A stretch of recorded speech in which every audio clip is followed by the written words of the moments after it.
This whole thing is about launching a product idea. Have you ever been in a situation whereby you came up with a great idea, wonderful idea? You told your mother, you told your father, you told your colleagues, and they all said, brilliant idea, go ahead and do it. 1 week passes, 2 weeks passes, 3 weeks passes, 4 weeks passes. Did you do anything? No. Did you know what steps to take? No. You typically get lost. The first thing that you start to do is you go on Google and you start researching, oh, that guy can do it, that guy can do it, there's a competitor, oh, there's no chance for me. Wrong, totally wrong. You've come up with a brand new idea. What should you do with this idea? Ms. Cashin, what should you do with this idea? Plan is such an engineering term, we don't care about it. We don't care about plans. At this level, we don't care about plans.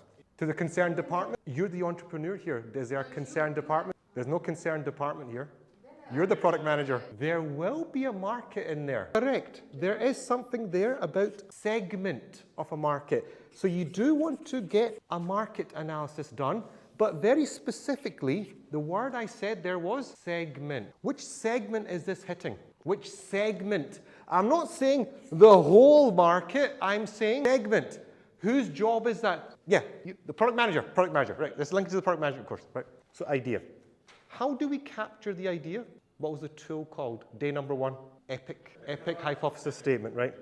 Just for short, to keep it short, epic hypothesis statement, right? Epic hypothesis statement.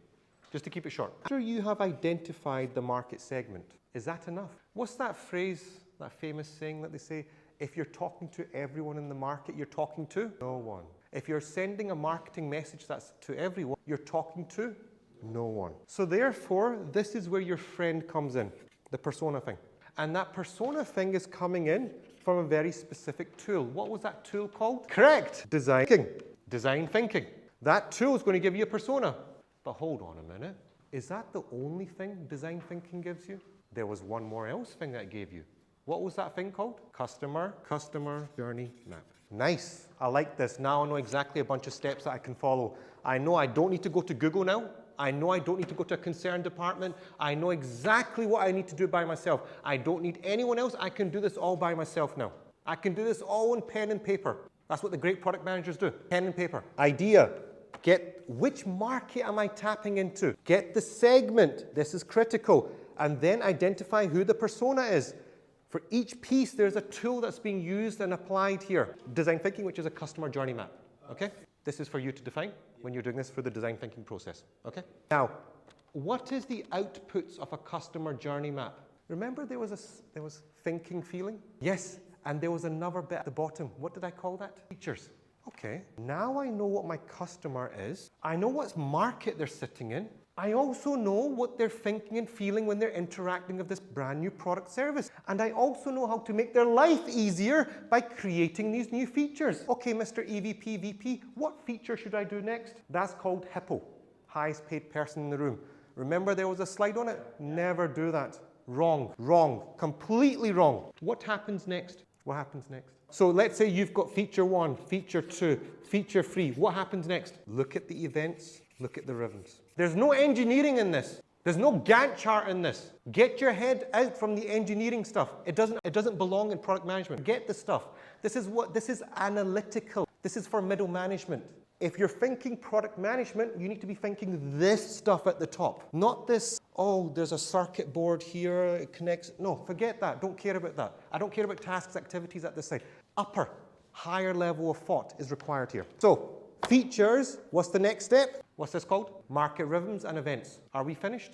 What's the next thing? What's the next thing? No. Journey map's already done. Journey map's already done. Features already. Ooh, very good. Give this lady a round of applause. Give this lady a round of applause. Very good. She said something like trigger. I like that. What she actually was meant to say, finger on the pulse. There's a pulse point here. Pulse. Feel the pulse of the market. When's Ramadan? This year? When's Ramadan? March. When does Fatma need to launch the product? Before, yeah, it's a good idea. She should be launching it somewhere in February, January, yeah? Somewhere here. So she can time the market. So when should she launch feature 1? There. Feature 2. And then maybe feature 3 right in the middle of Ramadan. Bang. Maximizing sales. Does this make sense? Is this making sense? Are you following along? What's the next thing? We're not finished. We're absolutely not finished. What's the next thing? Oh, close, very close. What does market rhythms and events influence? It was in the test, you should know. There'll be advertisements here. What does market solution, come, give it to me, what is it? Come on, solution what? Solution, remember, round of applause. There is something called a solution roadmap, which is Q1, Q2, and there's also another one called a PI roadmap. So these are roadmaps of when you're going to be launching those features. And remember, the graph influences this. Market rhythms influences what? Solution roadmap, your roadmap, okay? I want to write down here, roadmap. Solution roadmap / PI roadmap. Does that make sense? So you know exactly now at what point in the year I'm going to launch this feature. Who's influencing it? This. Market rhythms, market events will influence this. Are we finished? No. Do I have space? Yes, I do. These are just features. These are just features. These are just features. These are just features. What should we do with each of these features? Close, very close. There is a backlog sitting there. There is a backlog there. Very close. But how do I get this feature into the backlog? What's the process called? No. Someone said it earlier on today. What did you say? Story map. Story map. Round of applause. Story map. Story map. Are we finished? So, story map. We said solution roadmap. On the solution? Yeah. So before each quarter, there is a list of Features to get done. Timed to the market rhythm. At the pulse. The pulse. And then to get the feature to the backlog, what was the process called? Story map.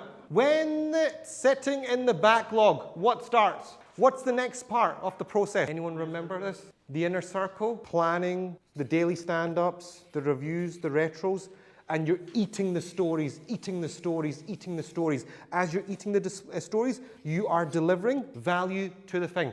What is this powering outside? The outer circle. And the outer circle is where the product manager is sitting and the shareholders and the stakeholders. Does that make sense? Is that good?